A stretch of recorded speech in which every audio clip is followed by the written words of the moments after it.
No dia seguinte, a gente teve uma reunião de manhã com os pastores, eu levei ele para almoçar. No almoço, ele de repente para de comer e começa a chorar, as lágrimas corriam no rosto dele. Ele olha para mim e diz assim: o inimigo de vocês aqui no Ocidente é muito pior do que o nosso. Ele falava em mandarim, que eu não entendo nada, o intérprete traduzindo, e quando o intérprete falou isso, eu falei: não, eu acho que você entendeu errado o que ele falou. Ele falou: pastor, quem sabe o mandarim aqui sou eu. Eu falei: cara, eu li o livro dele. Ele fugiu da China depois de tanta perseguição, e é por isso que ele veio morar no Ocidente. Ontem ele estava emocionado com a nossa liberdade. Como é que hoje está falando que o nosso inimigo... Conversa aí com ele, vê se você entendeu direito. Eles conversaram e falou: ele está dizendo que é exatamente isso, o que ele está falando. Eu falei: então pede para ele me explicar. Ele olha para mim chorando e diz assim: apesar de tudo que você acha que era de fato terrível, eu não vou dizer que nada era gostoso. E diz: nosso inimigo do Oriente, a perseguição, sempre nos empurrou para mais perto de Deus, sempre nos fez buscar a Deus. Ele diz: o problema do inimigo de vocês é que não tem cara de inimigo. Ele está escondido atrás da prosperidade, ele está escondido atrás do sucesso, ele está escondido atrás de outras realizações, e vocês nem percebem que tem um inimigo.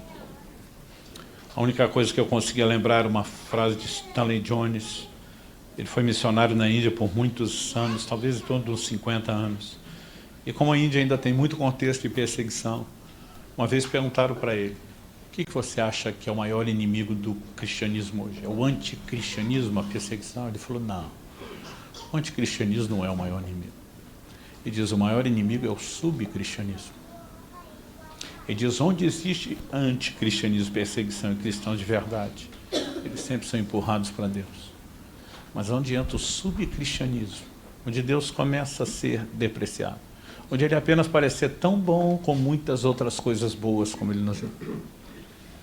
Penso numa frase que me deixa doido, eu já ouvi muito ela no Brasil.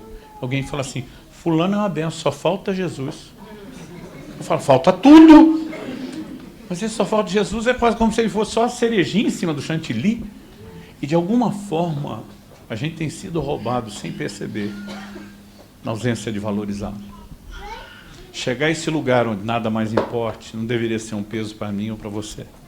Se você entendemos que por trás o que a gente vai encontrar é um Deus que nos ama profundamente.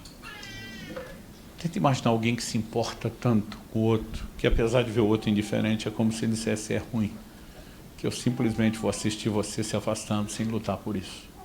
Então, em vez de pensar na exigência, pense no amor, pense na valorização. E eu queria encerrar dizendo que quando Deus corrige o anjo da igreja de Éfeso, você não vai ver uma linguagem de cobrança, no sentido de: você não sabe que esse é o maior mandamento? Por que é que você não está cumprindo? A linguagem de Deus, além de começar e terminar com elogio, antes da correção,